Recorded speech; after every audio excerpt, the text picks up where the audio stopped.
In this chapter, we'll be talking about culture. I would like for you to define culture and describe parts of culture. In particular, I would like for you to describe American culture, Southern culture, and the culture of Savannah, and lastly, the culture of our campus. Let's talk about the paradox of culture.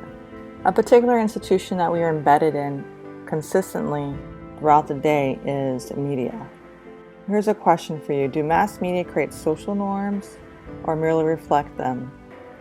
Culture is like two mirrors facing each other. It simultaneously reflects and creates the world we live. Please watch the video with this link in your book. Here are some questions regarding the video. How do mass media and social norms affect each other? Social norms and mass media cause each other. Mass media provide us with values and norms, but of course media are created by people with their own biases and opinions. How do media messages affect our thoughts and behaviors? Provide some examples and think about how big an effect you think media has on us. Broadly speaking, culture includes things like the way we speak, the food we eat, and the way we dress. Also, it's important to know that culture is not biological. Rather, it's passed down from one generation to the next through communication. We learn about our culture from our families and other institutions in society. Culture is the sum of practices, languages, symbols, beliefs, values, ideologies, and material objects that people create to deal with real-life problems. And society is composed of people who interact in a defined territory and share a culture. Culture is largely taken for granted. We don't think about it because we're in it all the time. We grow up in it and we think it's normal and natural. Culture often determines the type of people that we can become. It constrains us and also enables us. Culture is our lens through which we see the world. We compare our culture often with other cultures. And one thing that we need to be careful of is that we seldom question our culture. We think it's natural, normal, right, and true. There are two main types of culture in our society: high culture and popular or mass culture. High culture is a culture consumed mainly by the upper class. Think of some examples of what the upper class do versus the popular culture. Popular culture is a culture consumed by all classes. And here's a question from you. How do the high culture and the popular culture interact? We can see this in the fashion industry. High culture will produce clothing that will be modified to sell to popular culture at a lower rate. In addition, what's seen as street clothes become consumed by high culture and branded at an exorbitant price. The concept of culture has evolved and expanded throughout history. This shows again that culture is a social construction. As Europeans came into contact with non-Westerners, it changed our definition of culture. Also, culture and the pursuit of intellectual refinement is also part of culture, such as going to the museum, seeking high culture, going to the ballet and things like that. Sociologists take caution not to be judgmental when evaluating other cultures. Our job is not to determine which culture is best, but rather to understand how and why cultures may be similar or different. There are three parts to a cultural survival kit: abstraction, cooperation, and production. Abstraction is the ability to create ideas or ways of thinking that are not linked to particular instances. The key word here is ideas. Next is cooperation. Cooperation is establishing generally accepted ways of doing things, or in other words, behaviors. And production is making and using tools and techniques that improve our ability to take what we want from nature. So this is when we transform nature by using tools. Here is an example for visual learners. Again, if you go down the columns, you'll see what these definitions or these concepts mean in lay terms. So abstraction means ideas, cooperation means norms, and production means material culture. So what is material culture compared to non-material culture? Material culture is everything that is part of our constructed environment, such as books, fashion, and monuments. Non-material culture encompasses values, beliefs, behaviors, and social norms. Items in a culture do not have meaning inherently. We assign meaning to them. For example, in American culture, we know that a chair is for sitting on, but could it not also be used as a stepladder or a weapon or a decoration? We have assigned meaning to it, and it makes it valuable in a certain way in our culture. Non-material culture works in a similar way. As a society, we determine the values, beliefs, behaviors, and social norms that we find appropriate and acceptable. And again, culture includes language, the meanings we assign to words, and concepts such as class, inequality, and ownership. Non-material culture can take the form of ideology, which is a system of concepts and relationships that includes an understanding of cause and effect. Now, if we look across the row, we'll see examples of ideas, norms, and material culture. Let's start with the first row with medicine. The ideas in medicine are called theories, how the body functions and how pathologies work. Next, the norms are to develop medicines through experiments. And lastly, the material culture through this production are treatments, how to relieve pathology. Across the row, we see law for the second row. And in law, we create ideas or values, what we uphold in our society. The norms are laws that we should abide by or practice. And material culture are things like courts and jails. Across the row, we see religion, and ideas are religious folklore. Norms are religious customs, and material culture will see church art. Take a moment to really look at this image, and we'll see some things referring to material culture and non-material culture. This is probably not a picture of a person in our culture. What are similarities or differences here that you see compared to our culture? What we're seeing here is that he's holding probably a very old model of a personal phone. And this is depicting cultural lag. It's the tendency of symbolic culture to change more slowly than material culture. We see that he is dressed in his traditional clothing from his tribal group, whereas the phone is seen as maybe more recent, more current material form of culture. Next, let's talk about cultural diffusion. Cultural diffusion describes the spread of one's cultures, practices, beliefs, and or items like food, music, or tools. The spread can be among members of the same culture or to completely different cultures around the world. Cultural diffusion is why many cultures around the world share similarities. So think about how American culture can be found in different parts of the world. If you have traveled internationally, you probably have seen American things where you're at. And how do you think those particular American things got there? Various forms of communication and travel. One through our economy and exchange of products between cultures. And through our media, we see American culture, especially through various parts of the world, because they consume American movies and television as well. Cultural leveling is the process by which different cultures approach each other as a result of travel and communication. It can also refer to the process by which Western culture is being exported and diffused into other nations. In addition, what we see is that one culture usually dominates the other culture by becoming more profuse, by becoming more common in that culture. So again, what we see in various cultures is that it becomes dominated by the other culture. It levels out or crushes the other group's authenticity of their culture. Next, we'll talk about culture shock and code switching. If you ever traveled internationally, you probably also experience a point in time where you have culture shock. It's when you feel like you do not fit into a particular culture. Moving from one culture to another can cause or induce feelings of culture shock.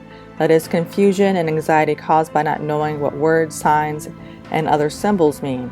People who move fluidly from one cultural setting to another learn to code switch by swapping out one set of meanings, values, or language on the fly. People in the United States also code switch depending on the institution or setting that they're in. For example, people of color may code switch when they're at work.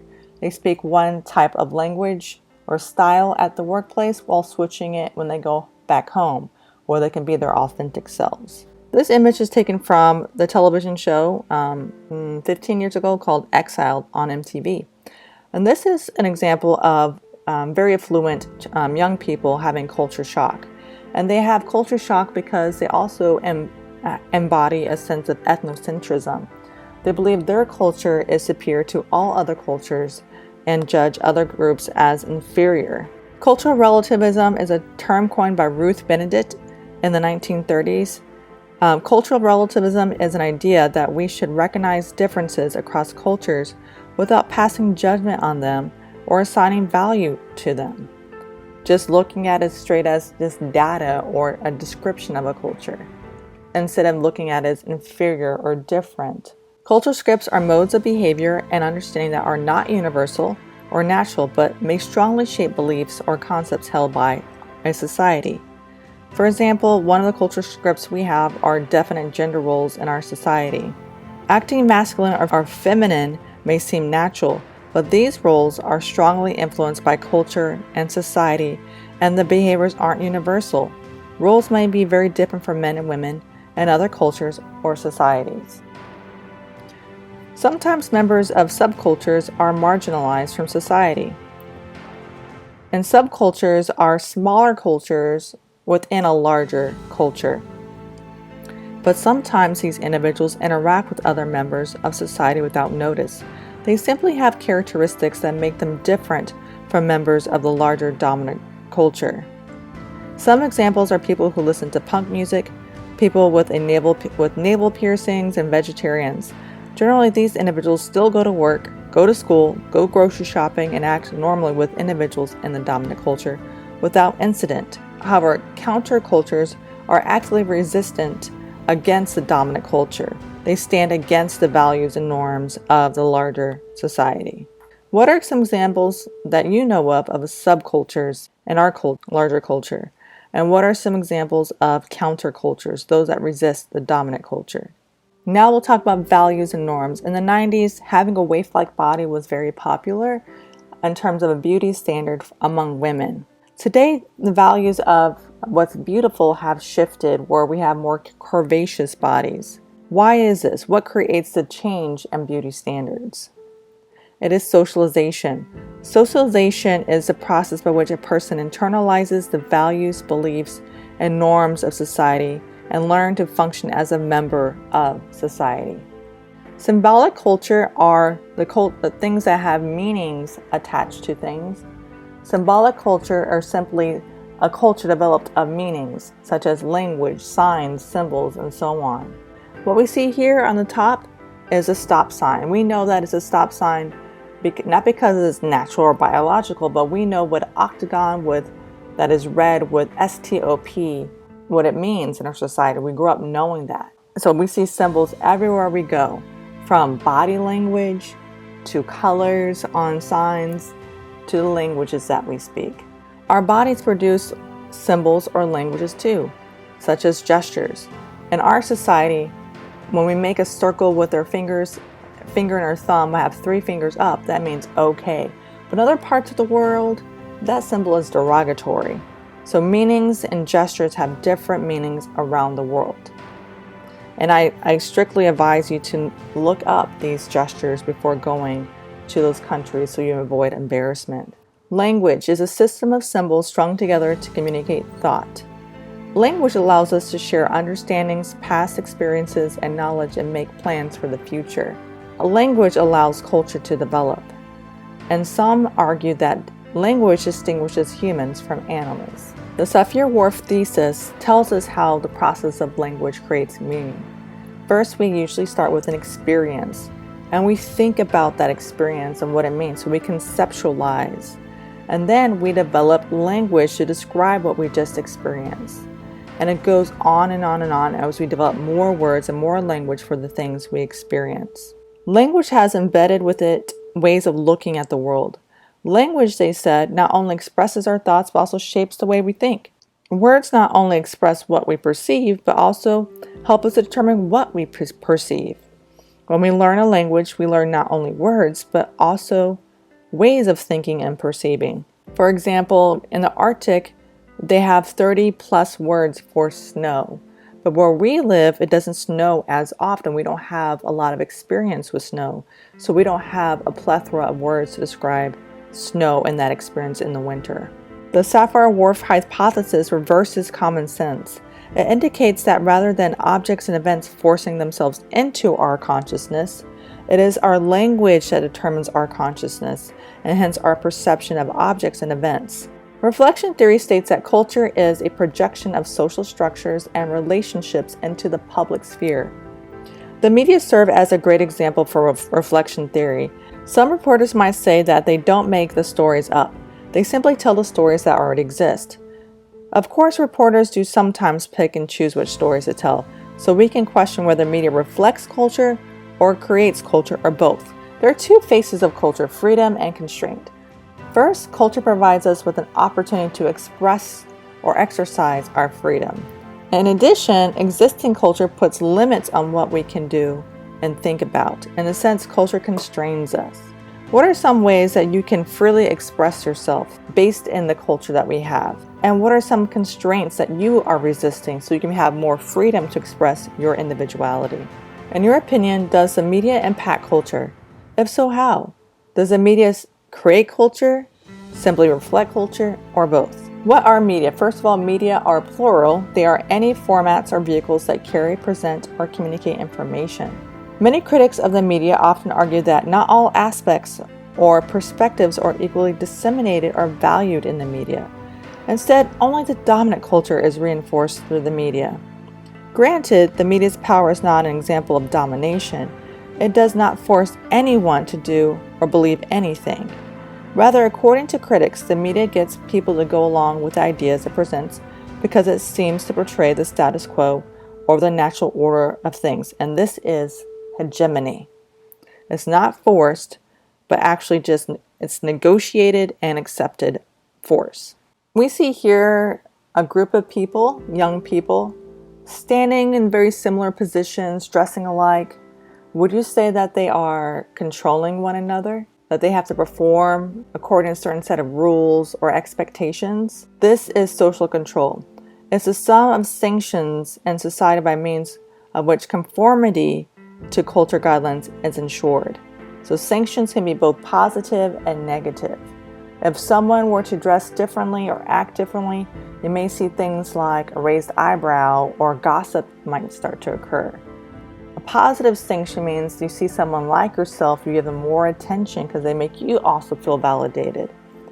One way that we see social control happen is also through the media, through ideological state apparatus. So we see values and norms being presented in the media that, again, through hegemony, we are dominated by. We think we have to conform to the media messages that we see and also consume. Sanctions in law and legal definition are penalties or other means of enforcement used to provide incentives for obedience with the law or with rules and regulation. A taboo is a social religious custom that is prohibited or forbidden in particular societies. Taboos are strong social norms and norms which are sufficiently strong and may be viewed as even sacred. If an individual's behavior deviates from that norm, it has an impact on other members of society who punishes the deviant.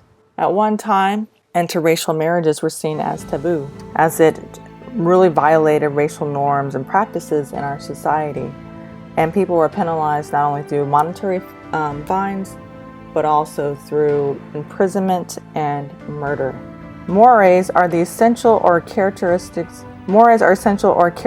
customs and conventions of a community. They are essential. Mores are more serious than folkways and typically carry less severe consequences than taboos. Some examples of violation of mores are cohabitation with a romantic partner before marriage, lying, cheating on tests, wearing inappropriate dress to a religious service, and watching porn or racial discrimination.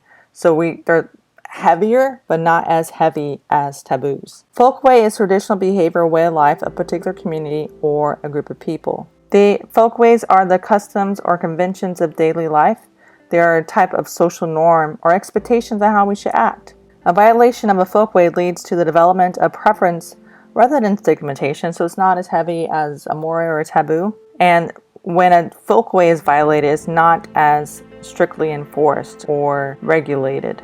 Media studies opens paths of investigation, including the following: textual analysis and audience studies, so we can study various forms of media text, like movies, television, books, songs, and so on. And we can also study how audiences react to those media texts. We can also study how people create media and the biases involved in that creation. We can study how media reflect the culture in which they exist, and study how individuals and groups use the media to change culture. So this is a very important component, that we think that media control us or dominate us, but we can use our agency to actually change culture as well through media production. What are the effects of media? Media effects can be placed into 4 categories according to their duration and intention. Some examples include short-term and deliberate, such as advertising. We see advertising and the purpose is to buy the product the next time you go to the store, so it's an immediate thing. Long-term and deliberate, we see in campaigns. We see them over and over again over a period of time, and the point or purpose is to have that person vote or vote for that particular campaign or politician. Short-term and unintentional effects are violence in the media, which encourages violent behavior. And long-term and unintentional effects are development of prejudices, stereotypes, and desensitization to violence. Let's think about where stereotypes come from. Sometimes in the process, the media distract people's attention from foundational issues or tensions that need to be addressed. The media are sometimes blamed for creating a false consciousness or allowing people to become distracted and disenfranchised, believing that social issues are not that important or that there is nothing they can do to help anyway. Due to stereotypes, we see a subculture develop or even a counterculture, which develops into the rights revolution. This is the process of socially excluded groups struggling to win equal rights under the law. And conflict leads to increased democracy, or a better form of democracy. And we see this through all of American history, to fight for freedom, be able to have rights, to be able to express oneself without punishment or persecution. This is a list of core American values. However, some of these on this list contradict one another. Individualism, and uphold that, and also uphold our group identity. How can we uphold this idea of humanitarianism and also this idea of material comfort? Sometimes we can't have both. When we have the idea of wanting and pursuing convenience and comfort, it's to someone else's detriment and oppression. This creates value contradictions, which leads again to more social change. An ideal culture are the things that we value, the things that we uphold, but the real culture is what we practice.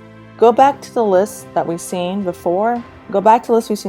And label what you think is ideal and which is actually real in our culture. The media has many functions, and one of the functions is to uphold political and economic status quo.